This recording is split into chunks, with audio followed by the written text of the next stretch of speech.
দস্যু, যারা মানুষের জীবন দস্যু, তাদের আমলে অনুষ্ঠিত সব ধরনের নির্বাচনকে অবৈধ ঘোষণা করতে হবে।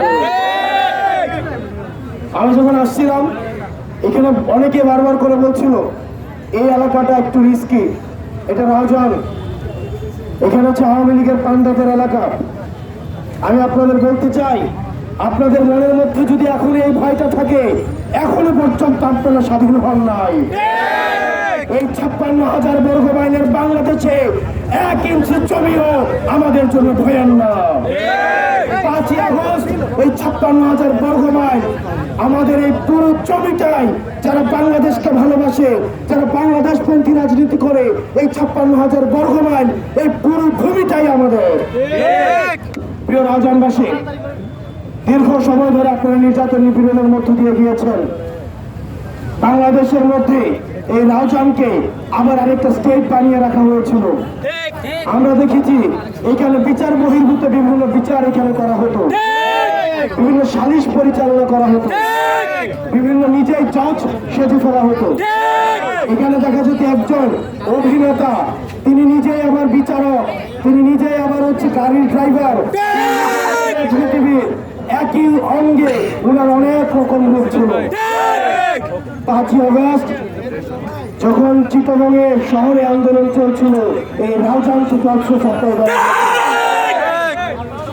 আপনাদেরকে খুঁজে বের করতে হবে কারা এখন এই মামলাগুলো পরিচালনা করতে বাধা দিচ্ছে।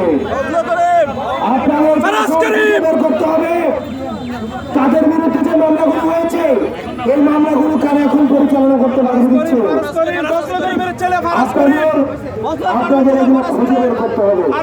এখনো পর্যন্ত গ্রেফতার হয় নাই। প্রিয় সহযোদ্ধা, আপনারা দেখেছেন সালিমের কি ধরনের পরিণত হয়। ওনাকে কোন জায়গা থেকে ধরা হয়েছিল? কোন জায়গা থেকে? টাকা পয়সার অভাব ছিল, টাকা পয়সার অভাব ছিল, ক্ষমতার অভাব ছিল, পেশি শক্তির অভাব ছিল, মুখবলের অভাব ছিল।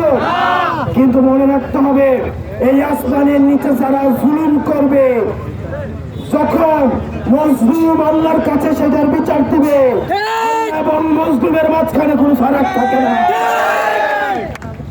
প্রিয় সহযোদ্ধা, আমরা এনসিপির পক্ষ থেকে আপনাদের কাছে এসেছি। আমাদের অনেক কিছুতে সীমাবদ্ধতা থাকতে পারে, আমাদের অনেক কিছুতে আমাদের উন্নয়নের জায়গা থাকতে পারে। আমরা এনসিপি থেকে বলতে চাই, আমরা আপনাদেরকে সাথে নিয়ে আমরা পরবর্তী বাংলাদেশ বিনির্মাণ করতে চাই। আমাদের পরবর্তী বাংলাদেশ বিনির্মাণে আমরা একসাথে আমাদের দুর্বলতাগুলো কাটিয়ে উঠে, লিমিটেশনগুলো কাটিয়ে উঠে, যেটা সমৃদ্ধির জায়গা, সেই সমৃদ্ধিগুলো নিয়ে আমরা একসাথে পরবর্তী বাংলাদেশ বিনির্মাণ করব। আপনারা ভালো থাকবেন, সুস্থ থাকবেন, আপনাদের সাথে লড়াই সংগ্রামে দেখা হবে। আসসালামু আলাইকুম ওয়া রাহমাতুল্লাহি ওয়া বারাকাতুহু।